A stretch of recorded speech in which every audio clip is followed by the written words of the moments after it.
আজকে যে কারণে আমরা সবাই এখানে এসেছি তার অত্যন্ত পরিষ্কার করে যে কতগুলো কথা বললে সুবিধা হয় সেটা হচ্ছে যে কেন হঠাৎ করে কুকুরছানাদের নিয়ে এই অনুষ্ঠান।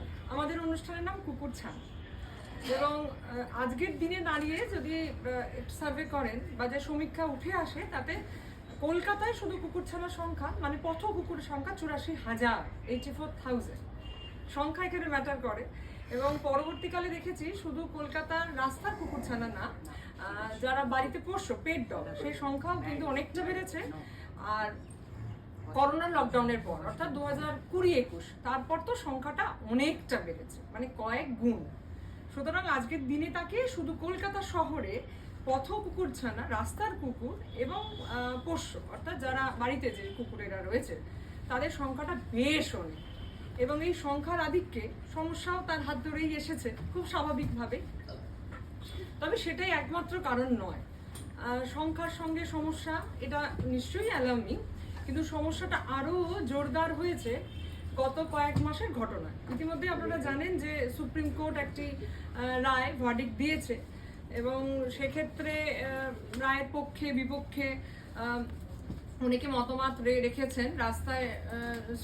রাস্তায় তার প্রতিবাদ হয়েছে, বিভিন্ন ফোরাম থেকে তার প্রতিবাদ হয়েছে এবং একই সঙ্গে ডিজিটাল মিডিয়ায় যারা পশু প্রেমী সেরম অর্থে নন, অর্থাৎ এই কুকুর বেড়াল বা যারা কমিউনিটি অ্যানিমালস তাদের প্রতি ততটা সহানুভূতিশীল নন এই একটা পক্ষ, এবং যারা ধরুন নিজেদের নিরাপত্তার জন্য অথবা তেমন সহানুভূতি নয় বলে এই ধরনের যারা একটু বেশি পছন্দ করেন তাদের বিপক্ষে, এই পক্ষ বিপক্ষ তাদেরকে সেতু বন্ধন করাটাই আমাদের বিশেষ লক্ষ্য, আমাদের উদ্দেশ্য। তাই আমরা আমাদের একটি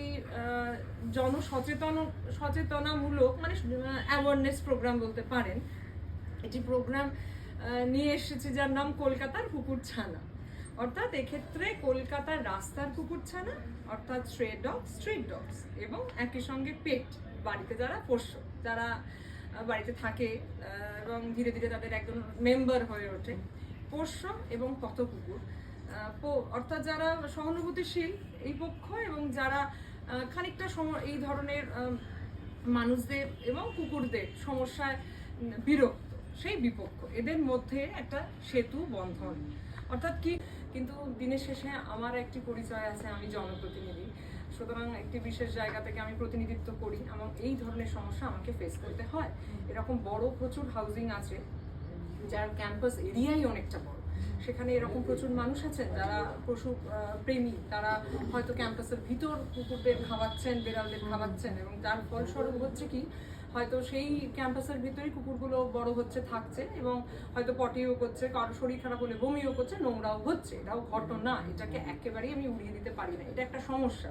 যারা কুকুর তেমন ভালোবাসেন না তারা তাদের বাড়ি ঢোকার পথে, বাড়ির ভিতরে আঙ্গন উঠোন সেখানে যেটা আমরা ক্যাম্পাস বলে থাকি, সেখানে যদি দেখেন যে স্ট্রে ডগস তারা এসে পটি করে রেখেছে, জায়গাটা নোংরা হয়েছে, অথবা খাইয়েছেন, খাওয়ানোর ফলেও জায়গার বাটি অথবা থার্মোকলের প্লেট সেগুলো সব এদিক ওদিক ছড়িয়ে আছে, তাহলে সেটা ভালো লাগে না। সুতরাং এই ব্যাপারটাও ঘটনা, এটাও ফ্যাক্ট এবং এটাকেও অ্যাড্রেস করতে হবে। সুতরাং আমি পশু প্রেমী বলে আমি আমার প্রেম দেখাতে দায়িত্বশীল হব না, এটা তো মেনে নেওয়াও যায় না। সুতরাং সেই জায়গা থেকে কিছুটা সচেতনতা, কিছুটা দায়িত্ব নিতে হবে। আমি ভালোবাসবো, তার সঙ্গে অন্যের অসুবিধার কারণ হব না। সে জায়গা থেকে বিইং আ ডগ লাভার বা পেট প্যারেন্টস বলতে পারেন, অথবা আমরা সবাই একজন সেন্সিটিভ মানুষ হিসেবে অবলা নিরীহ প্রাণীগুলোর পাশে দাঁড়াতে এসেছি। তা বলে যে মানুষ তাদের অসুবিধা হচ্ছে সেটাকে অগ্রাহ্য করব, ওভারলুক করব, ওভারসি করবো, এটাও তো হতে পারে না।